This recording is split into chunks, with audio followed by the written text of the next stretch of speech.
Може, Никола? Еве, Фондацијата за култура и спорт и ова година го поддржува и финансиски овој проект. Кажете ни нешто поконкретно, колку средства се издвоени и како сте еве вие задоволни како надлежни од самата организација?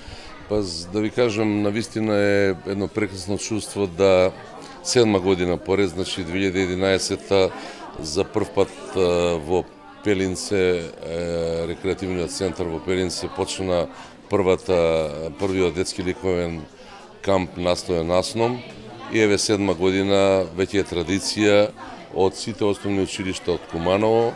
Одзивот е се поголем, почнавме со 15 ученика, сега има 40 учесника, заедно 35 од основните училишта и од порака нашиот дневниот центар веќе 4-та година поред ни се придружија на наше големо задоволство.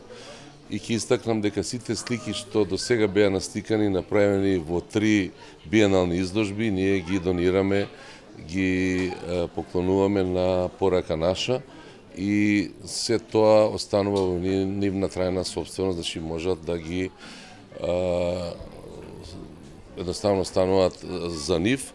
И тука кругот се затвора, значи творат сите ученици во повеќе ликовни техники со своите ментори. Овој пат, значи, годинава се тука Симона Екимовска, Елена Спасовска, Нежмедин е тука и сите професори, ментори кои доаѓаат секој ден од другите основни училишта да ги пратат своите ученици во нивното настојување да направат нови ликовни творби.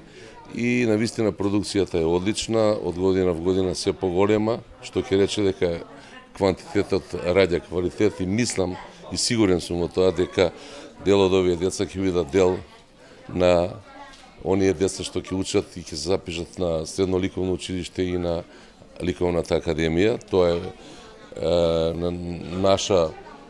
наша желба, ако тоа се случи, ќе бидеме пострекни и поисполнети во намерата да традицијата продолжи и да ова остане поддржано нормално од советниците и од градоначалникот на град Куманово Зоран Дамјановски. Фондацијата стои како организатор.